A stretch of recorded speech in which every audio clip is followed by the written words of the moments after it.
ओम शांति। देखो, बाबा कहते हैं कि जब तुमको शरीर को चलाना आएगा तभी तुम विश्व राज्य को चला सकते हो। क्योंकि हम जो बाबा के बच्चे बने हैं, किस लिए बने हैं?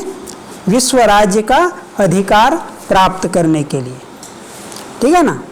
तो अभी जैसे कोई भी व्यक्ति हो, संसार में भी जो सफलता प्राप्त करता है, तो सफलता प्राप्त करने के लिए क्या चाहिए? एक तो मनोबल चाहिए और दूसरा शरीर भी चाहिए। एक पैर नहीं है तो चल जाएगा, लेकिन हमारा पेट एकदम सही चाहिए। क्यों? क्योंकि जब हम पेट सही रहेगा तो शरीर में शक्तियाँ बनेगी।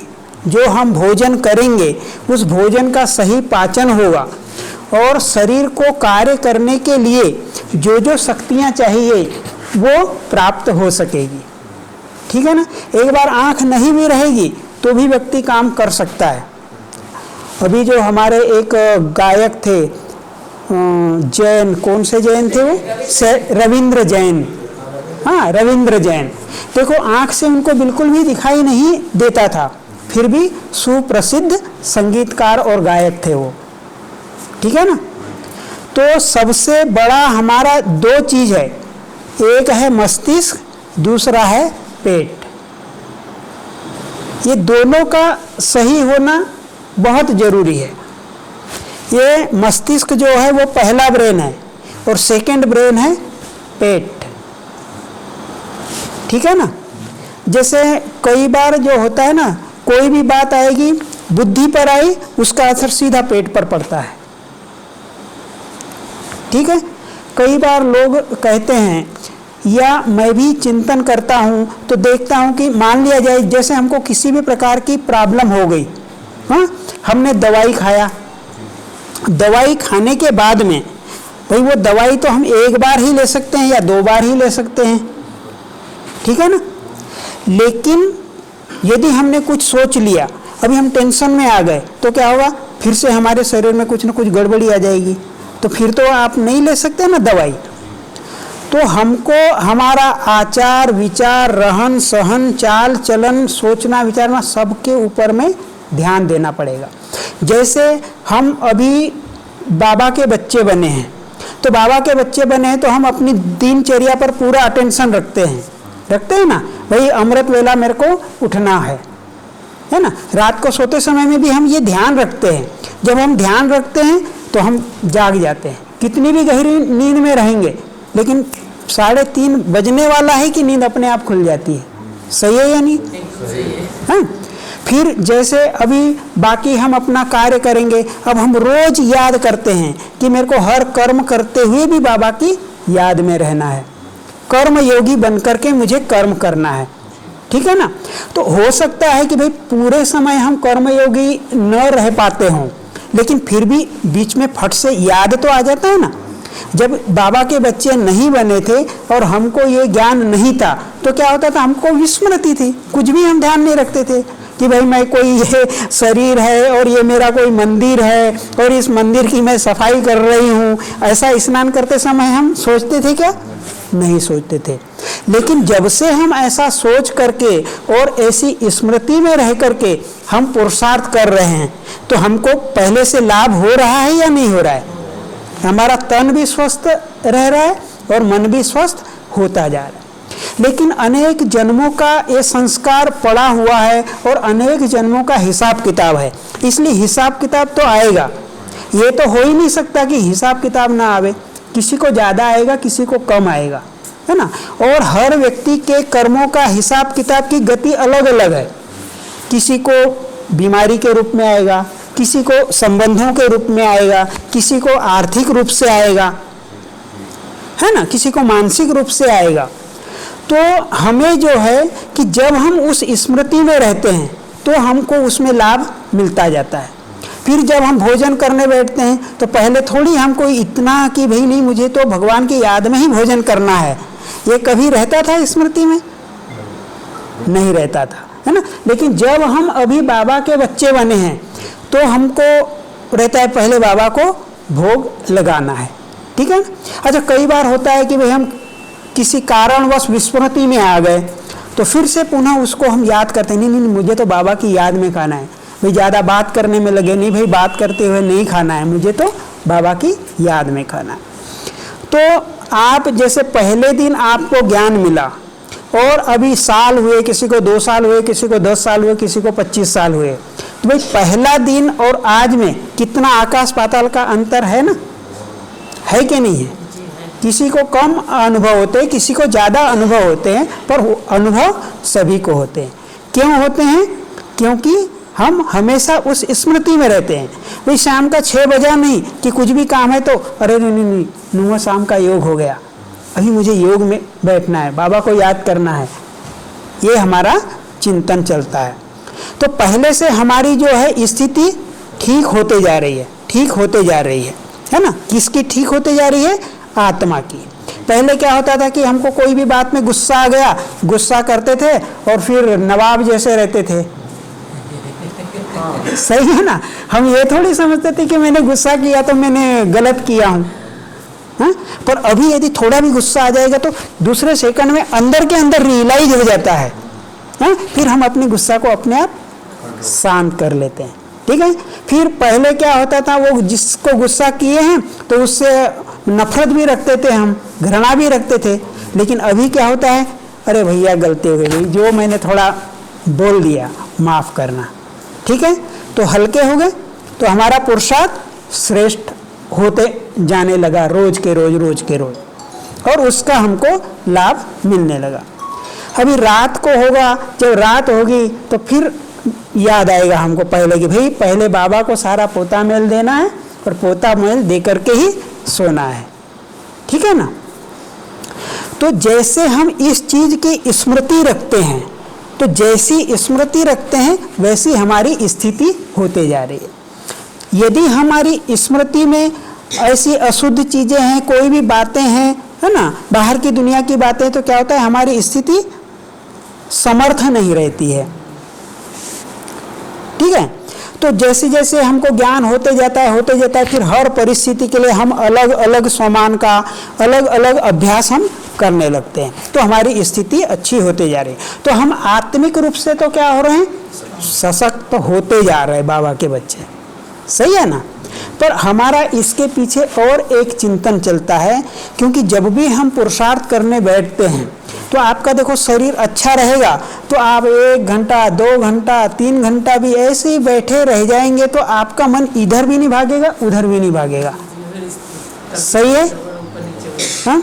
लेकिन थोड़ा भी आपके पेट में यदि गैस बन गई, हाँ, कुछ हो गया, इधर दर्द हो रहा है उधर दर्द हो रहा है, तो क्या होगा, मन स्थिर होता नहीं है, सही है या नहीं।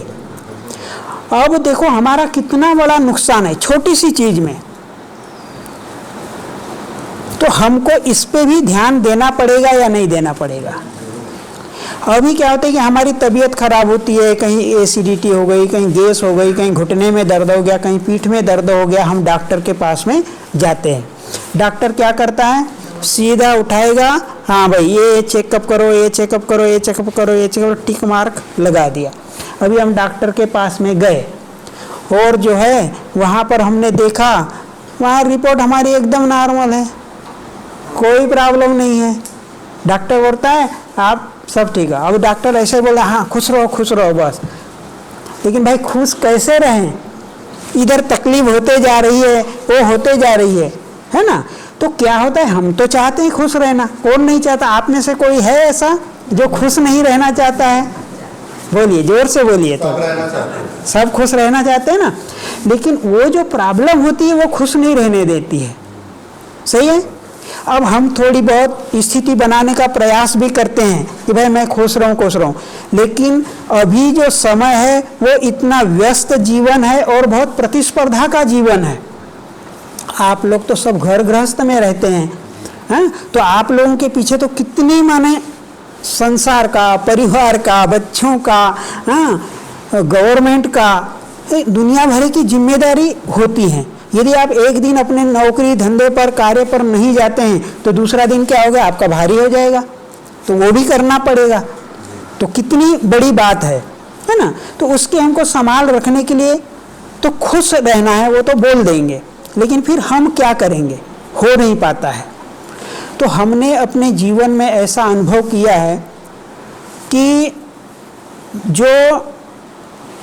जो भी शारीरिक परेशानियां हैं उसके कारण लोग बहुत परेशान हो रहे हैं, और हम यदि अपने शरीर को स्वस्थ रखेंगे तो हम जो है बहुत अच्छा पुरुषार्थ कर सकेंगे, हम उन परिस्थितियों को भी सहज वाह करते हुए पार कर सकेंगे। नहीं तो भाई भाई आएगा, जैसे उस दिन की भी आपकी क्लास में, वह स्वाभाविक बात है, प्रश्न तो उठता है ना, है ना। अभी हमने ये भी देखा है कि क्या है, जिसके जीवन में अच्छा होता रहेगा वो बोलेंगे वाह वाह करते रहो, पर हमने जब देखा कि जब उसी के जीवन में जब गुजरती है बात, वही आंख से आंसू बहाते हैं, हमने ये अपने आंखों से देखा है। फिर वही जो है उस पर एक्शन लेते हैं, दूसरे के ऊपर बीतेगी तो बोलेंगे यार ठीक है लेट गो करो, और जब उनके ऊपर बीतेगी एक्शन लेंगे। सही है या गलत है? झूठ तो नहीं बोल रहे हैं। तो ये बहुत बड़ी बात है, इसलिए हम ये चाहते हैं कि हम अपने आप को इतना सशक्त करें, है ना, क्योंकि हमारा जो सद्गुरु है, परम सद्गुरु, इतना हमको शक्तिशाली ज्ञान देने वाला मिला है, तो हमको कहाँ पर भी झांकना ना पड़े, है ना। तो हमारे जो बाबा के बच्चे हैं उनको सबको यानी आध्यात्मिक ज्ञान की तो एकदम पराकाष्ठा है। सही है या गलत है? है ना। कोई साधु आएगा, संत आएगा, महात्मा आएगा, ज्ञाता आएगा तो भी ज्ञान दे देगा। हाँ, अपने छोटे से ज्ञान में उनके सामने हमारा मनोबल कभी गिरता नहीं है। चाहे कोई घर में काम करने वाली गृहस्थ जीवन वाली माता भी होगी तो भी वो पूरे नशे से उनका सर माना हाँ सुना सकते हैं। पर हमने ये देखा है कि हमारे जो बाबा के बच्चे हैं उनको जो है शारीरिक ज्ञान की कमी है। और क्या होता है कि हम तो यहाँ पर रहते 25 साल हमको यहाँ पर हो गया, और हम देखते हैं कितने प्रकार के डॉक्टर आते हैं, अपनी अपनी बातें सुना करके चले जाते हैं, और परनाला वहीं का वही है क्या नहीं। कोई आता है बोलेगा कच्चा ही खाओ, कोई बोलेगा भूखे ही रहो, कोई बोलेगा कुछ, कोई बोलेगा कुछ। हम किसी की निंदा नहीं कर रहे हैं, है ना, लेकिन जो वास्तविक बात है जो हमने अपने जीवन में अनुभव किया है तो वो बात हम आपको बता रहे हैं। और हमने ये संकल्प लिया है कि इस अभियान को हम आगे बढ़ाएंगे, और इसमें अभी तो हम बाबा के साथ में अकेले ही हैं, समझ गए। ये जो हमने संकल्प लिया है, और हम ये 2005 से इसकी पूरी स्टडी कर रहे हैं, ऐसा नहीं कि यानी ऐसे ही हवा में बात कर रहे हैं। तो हमने जो है एलोपैथी, आयुर्वेदिक, नेचुरोपैथी, एक्यूप्रेशर, ये सब पढ़ करके और उनके उपचार को देख करके, और फिर अपने जीवन में भी हमने अप्लाई किया है। कई लोगों के साथ में हमने ऐसे एक्सपेरिमेंट किए हैं, और अब हम उसको यानी लोगों तक पहुंचाना चाहते हैं, जिससे क्या है कि बहुत कम मेहनत में, बहुत कम पैसे में और सहज रीति से लाभ ले सके हम स्वास्थ्य का। ठीक है, ये हमारा प्रयास है। इसलिए हम क्या करते हैं कि ये क्लासेज अभी हम कल भी दूसरी क्लासेज रिकॉर्ड करेंगे और रूहानी उड़ान चैनल पर डालेंगे। तो आप जो है कि रूहानी उड़ान चैनल पर आप सब चीज़ ये देखते जाइए, और एक एक चीज़ हम बताएंगे, है ना, पूरा वैज्ञानिक तरीके से बताएंगे, है ना, उसकी हम पूरी स्टडी करें। हाँ, हम एक बात और बता कि हम जो है ये साइकोलॉजी भी पढ़ रहे हैं, साइकोलॉजी की भी बहुत सारी बुक्स अलग अलग प्रकार की। तो हम अपनी सेवाएं करते हुए, हम 25 साल से यहाँ पर रहते हैं, हम अपनी बढ़ाई नहीं करते, लेकिन जो हमको जीवन मिला है हमने एक एक सेकंड को सफल किया है यहाँ पर, हमने यानी एक सेकंड भी व्यर्थ नहीं जाने दिया है। तो इसलिए हम चाहते हैं कि ये लाभ सब बाबा के बच्चों को मिल जाए।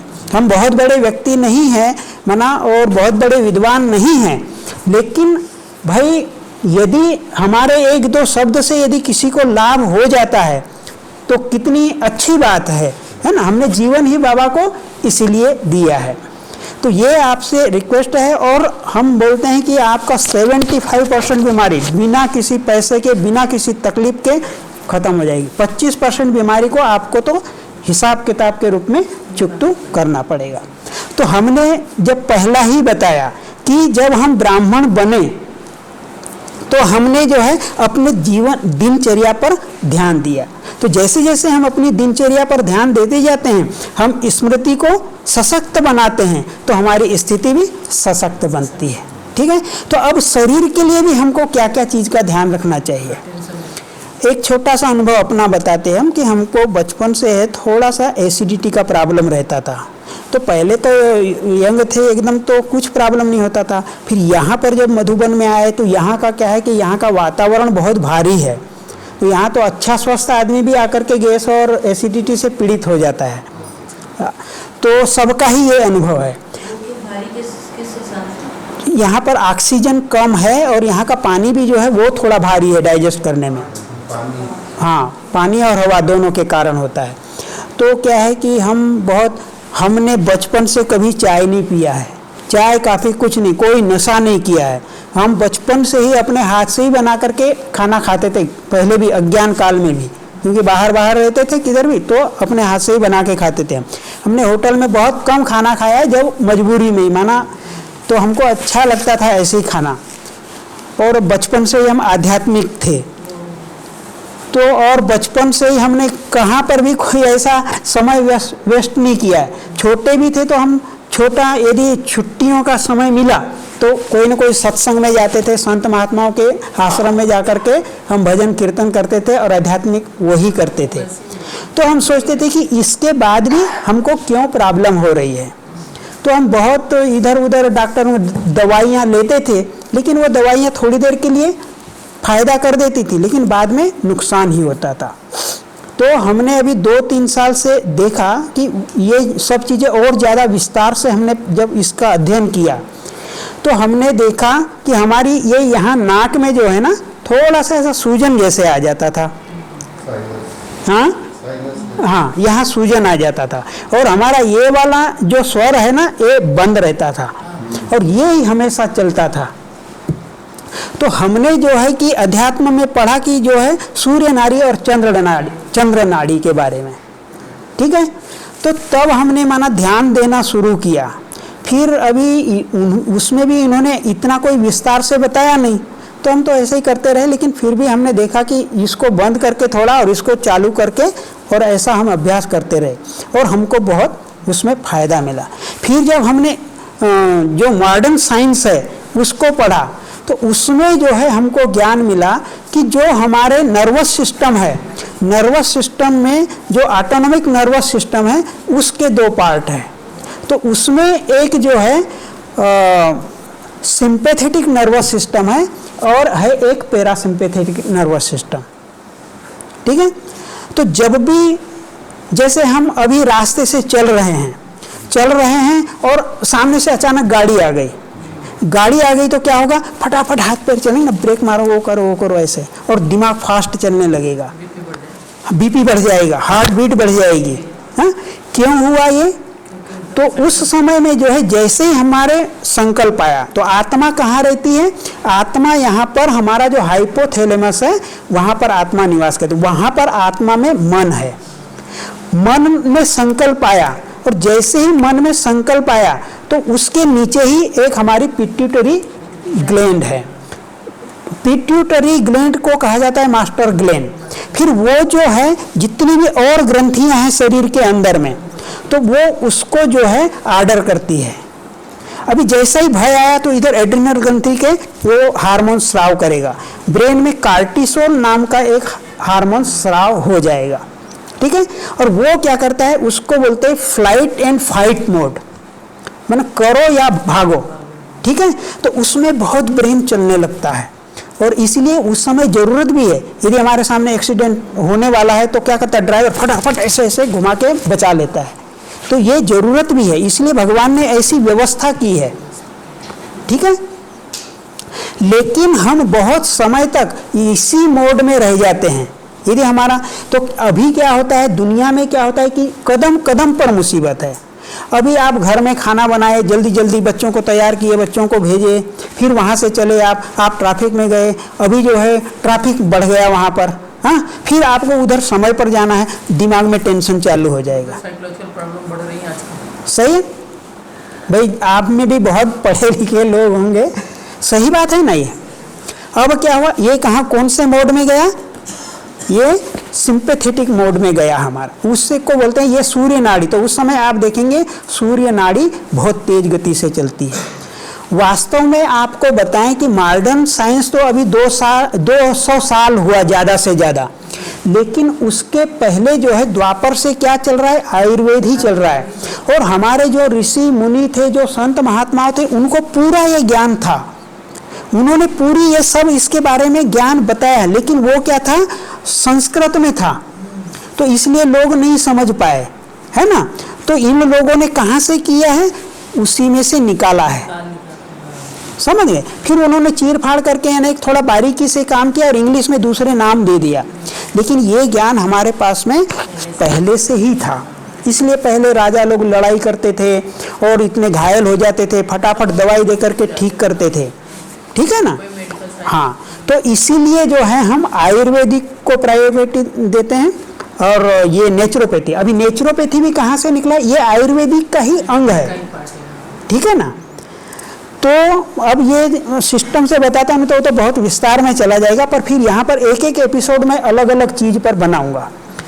तो ये सब कुछ जो है ज्ञान चरक संहिता, सुश्रुत संहिता, अष्टांग हृदयम है, उसमें सारा पूरा है। तो हमने जो है कि ये आयुर्वेद का जो भी कोर्स होता है उसमें से हमने ये सारी चीज़ें पढ़ी है, अष्टांग हृदयम, इससे उससे उससे, तब हमको इतना नॉलेज हुआ है। और हमने इतनी मेहनत की है रात रात को जाग करके, इसलिए हमारी दिल की इच्छा है कि आप लोग यदि इसका माना लाभ लें तो क्या होगा कि हमको भी सुकून मिलेगा कि हमने जो मेहनत की है उसकी यानी हमको सफलता मिल रही है, ठीक है ना। तो क्या होगा कि जैसे हम ऐसे तनाव में रहते हैं तो हमारा यही चलता है। अब हमारे ध्यान में थोड़ी रहता है कि मेरा ये CNS चल रहा है, अभी गड़बड़ पड़, वो हम उसी चिंतन में रहते हैं। अब बाबा बोलते हैं कि तुम याद करो शांत स्वरूप आत्मा हूँ, शांत स्वरूप आत्मा हूँ, फिर भी क्या होता है कि कई बार याद आएगा, ठीक है, कई बार याद नहीं आता है। लेकिन जब हमको मालूम है कि मैं शांत स्वरूप आत्मा हूँ, ये भी एक ज्ञान हमारे बुद्धि में रहेगा तो हमको वो याद आएगा। दूसरा, हमको ये भी यदि मालूम रहेगा कि नहीं मैं यदि ये चिंतन नहीं करूंगा तो मेरा ये जो है पैरासिम्पैथेटिक नर्वस सिस्टम ज़्यादा क्रियाशील हो जाएगा और मेरे शरीर पर नुकसान पड़ेगा, नुकसान होगा इसका। तो क्या होगा, फिर हम बार बार ध्यान रखते रखते रखते हमारा ध्यान उसके ऊपर जाएगा और फिर क्या होगा, धीरे धीरे कंट्रोल में आएगा। अभी आपको टेंशन हो गया, हाँ, फिर क्या होगा, फिर आपका BP बढ़ जाएगा, फिर शुगर भी बढ़ जाएगा। मैं जब भी हमारी चर्चा हो रही थी तो हम यही बता रहे थे कि शुगर की बीमारी है नहीं कुछ, है ना। देखो, हम अथॉरिटी तो नहीं है, ऐसा हमको नहीं बोलना चाहिए, लेकिन जो रियल बात है वो बता रहे हैं कि शुगर की बीमारी है नहीं, शुगर की बीमारी का हवा बन गया है। BP की कोई बीमारी नहीं है, BP की बीमारी का हवा बन गया है। सही है या गलत है ना। तो जब हम ये चीज का ध्यान रखेंगे ना, हमारी BP, और प्रॉब्लम क्या होता है, अभी सबसे ज्यादा प्रॉब्लम ये हो रही कि जो हम दवाइयाँ खा रहे हैं वो दवाइयाँ साइड इफेक्ट कर रही है और उससे दूसरे शरीर के अंग खराब हो रहे हैं, समझ गए ना। तो हाँ, 3 चीज बिगड़ जाती है। और आज कुछ भी होएगा ना, थोड़ा भी सर्दी होगी भी खाना, हाँ जाओ फटाफट जाओ गोली लो, खाओ, पैरासीटामॉल लाओ खाओ, बहुत हानिकारक है। वास्तव में जब शरीर में कोई सर्दी होती है, बुखार होता है, कुछ भी होता है, वो हमारा शत्रु नहीं है, वो हमारा मित्र है। क्यों मित्र है? क्योंकि जैसे अभी किसी भी प्रकार से कोई शरीर के अंदर गंदगी जमा हो गई है तो उसको शरीर को बाहर निकालना पड़ेगा, वो अंदर रख नहीं सकता है, तो उसके लिए वो शरीर में सर्दी और बुखार पैदा होता है। अब हम क्या करते हैं, वो गोलियां खा लेते हैं, वो गोलियां क्या करती है, उसको और दबा देती है और वो केमिकल का और अलग से रिएक्शन होता है, जो बाहर चीज़ निकलनी चाहिए वो निकलती नहीं है। तो इसलिए क्या है कि कभी भी 1 दिन 2 दिन 3 दिन तो सहन कर लीजिए। आप यदि सहन करेंगे ना तो आपको और ही ज़्यादा स्वास्थ्य लाभ हो जाएगा, ठीक है ना। इस बात का ध्यान क्या है, आजकल ये पाश्चात्य संस्कृति इतनी हावी हो गई है ना, तो लोग समझते हैं कि मना वो उसी के तरफ ज़्यादा आकर्षित होते हैं लोग, बुद्धिजीवी लोग भी, पढ़े लिखे लोग भी। हमारा कहने का मतलब ये नहीं कि आप दवाई न खाओ, यदि आप ज़्यादा लापरवाही करेंगे तो आपको कुछ और निमोनिया हो गया, कुछ हो गया, वो भी हो सकता है, लेकिन 1-2 दिन तो आपको समझ में आएगा, तो अपनी थोड़ी जो गांव की दवाइयाँ हैं वो आप कर लें, उसके बाद नहीं हो रहा फिर आप डॉक्टर के पास जाइए। दूसरी बात, हमारा कहने का ये मतलब नहीं कि आप कभी दवाई खाओ ही नहीं तो कई लोग क्या होंगे, तो वो उसी अंध भावना में रहेंगे कि नहीं दवाई तो हमको खाना ही नहीं है। सही है ना? ऐसा नहीं है, जहाँ ज़रूरत पड़ेगी वहाँ लेना ही पड़ेगा। जैसे अभी मान लो किसी का सर्जरी करना है, तो सर्जरी करना है तो सर्जरी करना ही पड़ेगा, वो भी एक अच्छी ही बात है ना, है ना? तो हमको एलोपैथी को भी अपनाना है, लेकिन किस समय में अपनाना है, हमको आयुर्वेदिक को भी अपनाना है, लेकिन किस समय में अपनाना है, हमको नेचुरोपैथी को भी अपनाना है, लेकिन किस समय को भी अपनाना है। और एक है सबसे अच्छी पैथी एक्यूप्रेशर। तो एक्यूप्रेशर से जो है आपको जो है इतना लाभ मिलेगा और आपको शरीर को स्वस्थ रखने में फायदा होगा। इसका एक प्रयोगात्मक माना प्रमाण बताते हैं आपको कि जैसे हमने पहले बताया कि जब भी कुछ प्रॉब्लम होती है हम डॉक्टर के पास में जाते हैं तो उसका पैथोलॉजी में कोई भी रिकॉर्ड नहीं आता है, तो डॉक्टर बोलता है कि यानी आपका सब कुछ ओके है करके, ठीक है। फिर क्या होता है, जब वो बात होते रहती ना, फिर धीरे धीरे वो शरीर का अंग खराब होने लगता है, उसको क्रियात्मक विकृति बोलते हैं। हाँ, और फिर क्या होता है भाई, हाँ 70% हार्ट ब्लॉक हो गया, फिर आपको दिखाएगा, लीवर खराब हो गया, फिर आपको दिखाएगा, तब तक तो देरी हो गई, है ना। तो यदि हम अपने खान पीन, सोच विचार और एक्यूप्रेशर का प्रयोग करेंगे तो वो जो क्रियात्मक विकृति आ रही है ना, वो रचनात्मक विकृति वो आएगी ही नहीं, ठीक है। और आपका यहाँ के यहाँ ही ठीक हो जाएगा, है ना। तो इसलिए उसका भी हमको प्रयोग करना है। अभी कई लोग क्या हो गया आजकल, यानी रस के पीछे इतना पड़े हुए हैं, पूरा ऐसा सुखा देते हैं अपने आप को, और फिर उसमें कहीं किसी की किडनी खराब हो रही, किसी का लीवर खराब हो रहा है। तो ऐसे बहुत सारे केस हुए हैं यहाँ पर। हम छोटे व्यक्ति हैं इसलिए ज़्यादा बोल नहीं सकते, हमारे पास कोई प्रमाण पत्र नहीं है ना, लेकिन ये सत्य बात है, आपने भी महसूस किया होगा। देखो, कोई भी चीज़ की एक लिमिट होती है, दवाई को भी एक अनुपान में लिया जाता है। आप बोलो कि आपको एसिडिटी हो गई, ये एसिडिटी की गोली बहुत अच्छी है, आप एक गोली खा लो, 2 गोली खा लो, 3 गोली एक साथ खा लो, तो आपको फायदा होगा या नुकसान होगा? सही है कि नहीं? तो जो नेचुरोपैथी निकला वो कैसे निकला? आयुर्वेद से ही निकला ना। कि अभी जैसे देखो हमारे यहाँ पर ये मार्च का महीना है, तो यहाँ पर 7 दिन तक के नीम का काढ़ा पिलाया जाता है, ठीक है। क्यों काढ़ा पिलाया जाता है? क्योंकि पहले ठंडी का समय था, अभी गर्मी आई है, अभी मौसम का परिवर्तन हो रहा है, तो जो वो कफ पित्त वात है उसके संतुलन के लिए अभी ये कड़वी चीज जब ले लेंगे ना, तो ये शरीर की रोग प्रतिरोधक क्षमता को बढ़ा देगा, ठीक है। पर इसमें भी भाई हमको कितना पीना है और कितने दिन पीना है, इस बात का ध्यान रखना पड़ेगा ना। है? अब लोगों ने देखा रही मधुबन में तो यहाँ पर कड़वा नीम पी रहे थे और लोग बहुत समझ रहे थे कि भी स्वास्थ्य का लाभ होगा। है? अब आप वहाँ पर भी जाकर के निरंतर ही पीते रहो तो क्या होगा, नुकसान करेगा या नहीं करेगा? तो यही सब गड़बड़ी कर रहे हैं लोग, आधा अधूरा कर करके। और कोई आएगा, एक यहाँ पर आए थे डॉक्टर वो नेचुरोपैथी वाले, वो भाई उन्होंने यहाँ पर क्लास कराया और पूरी क्लास में बस वही बोलते थे, एनीमा लो, एनीमा लो, 3 बार लो, 4 बार लो। अब भाई वो एनीमा होता है ना, जो गुदा द्वार से पानी वो लेते हैं पेट साफ करने के लिए, वो यहाँ पर बोलते थे। हाँ, तो क्या है कि तो क्या है कि इतना सारा कौन करेगा, किसके पास टाइम है ना। तो माना ये सब चीज़ों, हाँ, तो ये सब चीज़ों को सोच करके माना हम ये चाह रहे हैं कि भाई सब, तो कोई भी चीज़ है वो संतुलन में होनी चाहिए। अब आपको बताता हूँ कि जैसे हम घर में खाना बनाते हैं, भोजन हमारा इतना सात्विक रहे तो कोई बीमारी ही नहीं हो सकती, है ना। पहले देखो बाबा ने यहाँ पर बनाया कि 7 बजे से 8-9 बजे तक के नाश्ता का टाइम है, 12 बजे से 2 बजे तक का भोजन का टाइम है, शाम को 7 बजे से 8 बजे 9 बजे तक के का भोजन का रात्रि भोजन का टाइम है। अभी वैज्ञानिक लोगों से पूछो, डॉक्टर से पूछो, तो इसका बहुत वैज्ञानिक कारण है।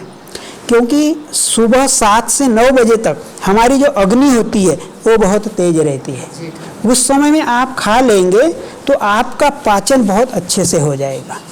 फिर जब देखो 10 बजे से 11 बजे के आसपास का टाइम जो होता है ना, 11 से 12 के बीच का, उस समय में फल खाया जाता है, क्योंकि उस समय में अग्नि थोड़ी कम रहती है। फिर जो है वो अग्नि हमारे इंटेस्टाइन पर आ जाती है 12 बजे, 12 से 2 बजे तक। तो उस समय में यदि हम खाना खाएंगे तो हमारा डाइजेशन बहुत अच्छा होगा। पहले के समय में क्या होता था कि गांव में जब होते थे शाम को 6-7 बजे सब खाना खा लेते थे, सूर्य वो डूबता था उस समय।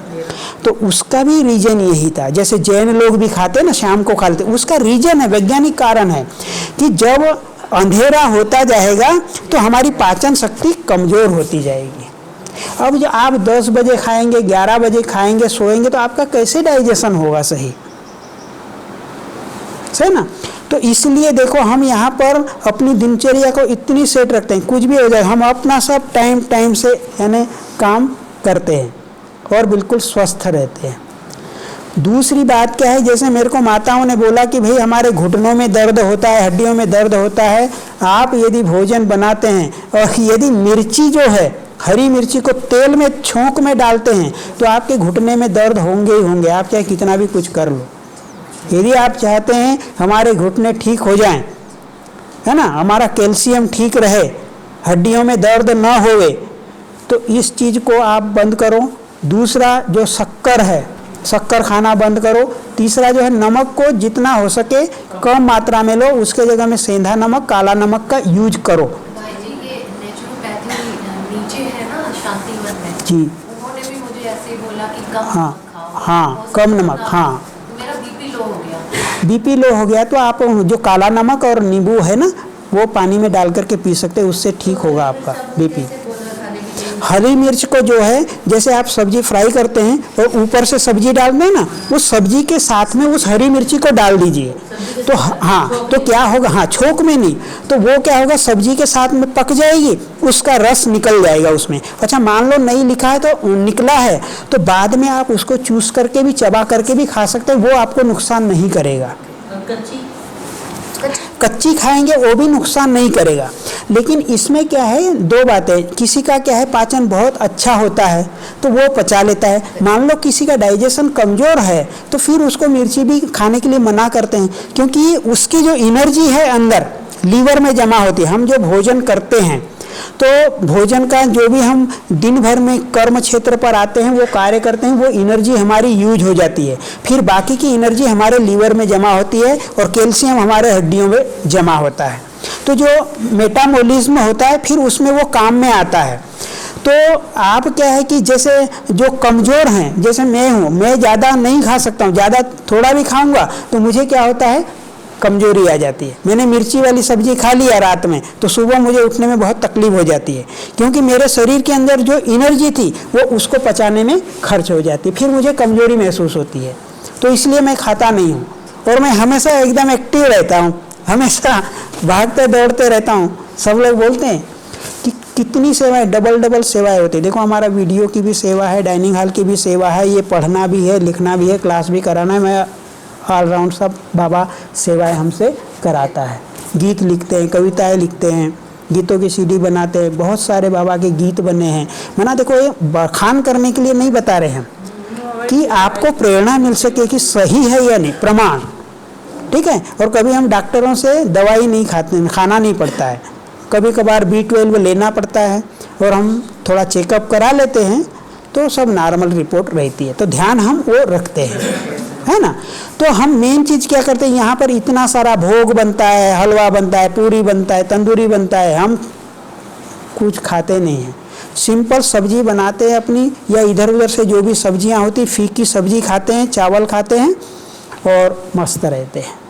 क्योंकि रोटी का भी थोड़ा सा हमको गरम करती है, हमारी तासीर थोड़ी वो नहीं होता डाइजेस्ट, तो हम रोटी को भी थोड़ा अवॉइड करते हैं, लेकिन बीच बीच में कभी खा लेते हैं।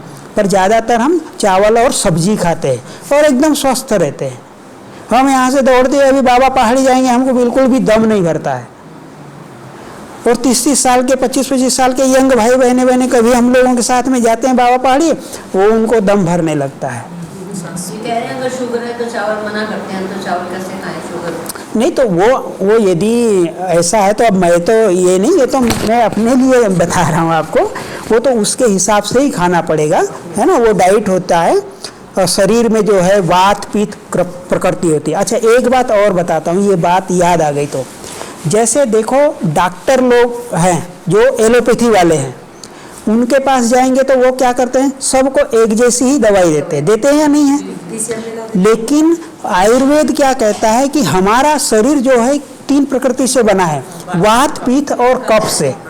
अभी कई बार क्या होता है कि मैं बोलूँगा कि भाई ये सब्जी खाता हूँ ना तो मेरी तबीयत बहुत ख़राब होती है, तो दूसरे लोग क्या बोलेंगे, तुमने अपने दिमाग में ही बिठा लिया है, तुम्हारी साइकोलॉजी खराब हो गई है, यही बोलेंगे। लेकिन आप देखो वैज्ञानिक लोग भी जब एक बार एक्सपेरिमेंट करते हैं, 2 बार एक्सपेरिमेंट करते हैं, 3 बार एक्सपेरिमेंट करते हैं और उसके बाद निष्कर्ष निकालते हैं, सही बात है नहीं। अब हमने जिस चीज़ को खाया और वही चीज़ हम खा रहे हैं और फिर हमको तकलीफ महसूस हो रही, तो आदमी तो यही सोचेगा ना, आप भी सोचेंगे, सभी सोचेंगे, ठीक है। इसमें कहाँ से साइकोलॉजी आई, मुझे नुकसान कर रही है। हाँ, कई चीज़ ऐसी होती है हम उसके बारे में कितनी निगेटिव बात बोलते हैं, फिर भी वो निगेटिव होता नहीं है। तो देखो उन लोगों ने भी क्या करे, हर जगह एक ही सिद्धांत को फिट कर रहे, एक ही सिद्धांत, इसीलिए गड़बड़ है। नेचुरोपैथी वाले भी क्या है, वो एक ही जगह एक ही सिद्धांत फिट कर रहे हैं, इसलिए गड़बड़ हो रहा है। एलोपैथिक एक ही जगह एक ही सिद्धांत फिट कर रहे हैं, इसलिए गड़बड़ हो रहा है। तो आयुर्वेदिक ही है जिसमें वात पित्त कफ प्रकृति को देख करके, मौसम को देख करके, वो देश काल को देख करके वो दवाई दी जाती है, ठीक है ना। दूसरी बात यह है कि कई बार होता है कि आयुर्वेदिक दवाई भी थोड़ी कहीं गर्म कर देती है, तो इसका भी एक कारण है, ये मेरा निष्कर्ष है ना, कि पहले क्या होता था कि जब इन्होंने आविष्कार किए उस समय जो उन्होंने अनुपान बनाया, तो उस समय में हमारी आत्मा भी शक्तिशाली था और हमारा शरीर भी थोड़ा, तो आपको नुकसान करेगी नहीं, 100% आपको फायदा कर देगी। ये मेरा आविष्कार है हमने आविष्कार किया। जैसे चने की दाल के जितनी खानी है तो नेचुरल ज्यादा खा लोगे तो गड़बड़ कर देगी। हमारे घर में किसी का एकदम खूनी पर पहले भी क्या है, जो टेबलेट देते थे ना, वो पहले के हिसाब से उन्होंने अनुपान बनाया है ना उसका। हाँ, तो अभी उसको यदि नुकसान आपको करती है तो आप उसको जो है थोड़ा कम कर सकते हैं, ठीक जी। माइक नहीं चल रहा है, माइक नहीं चल रहा है, माइक ऐसे ही लगा हुआ है, ठीक है। ये बंद हो गया है।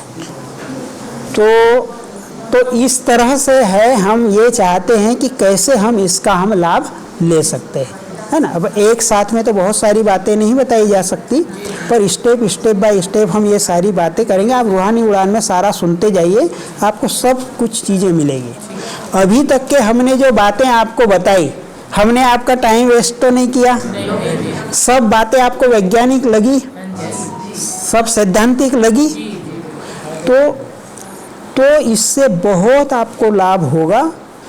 तो जब से हमने आपको बताया कि हमारा ये रहता था और हमने इस पर ध्यान दिया और ये दोनों को मिलाने के भाई, तो उससे हमारे शरीर में, जो हमारे यहाँ तालू में बहुत गर्मी होती थी, गर्म हो जाता था बिल्कुल, अभी वो बंद हो गया। और बीच बीच में हम क्या करते हैं, लंबी लंबी गहरी गहरी सांस लेने का वो अभ्यास करते हैं। तो आप सब भी ये कीजिए, है ना। आपके दिल्ली में आप रहते हैं, वहाँ पर तो क्या है, ऐसे भी प्रदूषण बहुत है ना, तो कहाँ पर भी थोड़े पेड़ पौधों के पास खुली हवा में, है ना, आप थोड़ी गहरी गहरी सांस लेने का अभ्यास कीजिए, तो आपको इससे बहुत स्वास्थ्य लाभ होगा। ये कह रहे हैं घुटने के लिए तो बताया, घुटने के लिए बताया ना कि आप वो मिर्ची वाला, हाँ बिल्कुल ठीक होगा, हाँ। और दूसरा जो है, फिर एक समान का अभ्यास करना। मैं लाइट हाउस आत्मा हूँ, ठीक है, तो उससे भी आपको बहुत लाभ मिलेगा। और वहाँ पूरे शरीर की एक एक कोशिका में उस लाइट और माइट को प्रवाहित कर रही हूँ, ठीक है। और ये सांसों का ध्यान रखना कि आपकी श्वसन की गति कैसे है, आपका डाइजेशन सही हो रहा है कि नहीं, डाइजेशन को भी आपको ठीक रखना पड़ेगा। आपके यदि शरीर में यूरिक एसिड बढ़ेगा तो भी आपके घुटनों में दर्द होगा जी। यूरिक एसिड माने उसमें जब दालें हम ज़्यादा खाते हैं ना तो उसके कारण यूरिक एसिड बढ़ता है। तो आप देखिए कि जो चीज़ आपको नुकसान कर रहा है उसको छोड़ दीजिए कुछ दिनों के लिए, ठीक है ना, तो फिर वो आपका ठीक हो। आपको खान पान सोच विचार से ही ठीक करना पड़ेगा। और थोड़ा यदि ज़्यादा बढ़ गया है तो उस समय के लिए थोड़ी आप दवाइयों का सहारा ले सकते हैं। गैस बनता है तो देखो, हाँ देखो, पहले बहन जी का मैं जवाब देता हूँ कि जो हमारी दिनचर्या हमको कैसी सेट करनी चाहिए। सुबह जो है 7 से 8 9 बजे तक उस समय में नाश्ता कर लेना चाहिए, नंबर 1। नंबर 2 में जैसे नाश्ते में आपको जैसे अंकुरित होता है वो, या सलाद, या जो इडली सांभर, ये भी सब आप खा सकते हैं, आपका डाइजेशन यदि ठीक है तो, ठीक है। और सबसे पहली बात हमको ये ध्यान रखना है कि जैसे बाबा ने कहा कि भाई हमको याद में खाना है। क्यों याद में खाना है, उसका क्या वैज्ञानिक कारण है? तो जब हम बाबा की याद में खाते हैं तो हमारा मन शांत होता है। जब हमारा मन शांत होता है तो हम सिंपैथेटिक नर्वस सिस्टम से निकल करके पैरासिम्पैथेटिक नर्वस सिस्टम में आते हैं।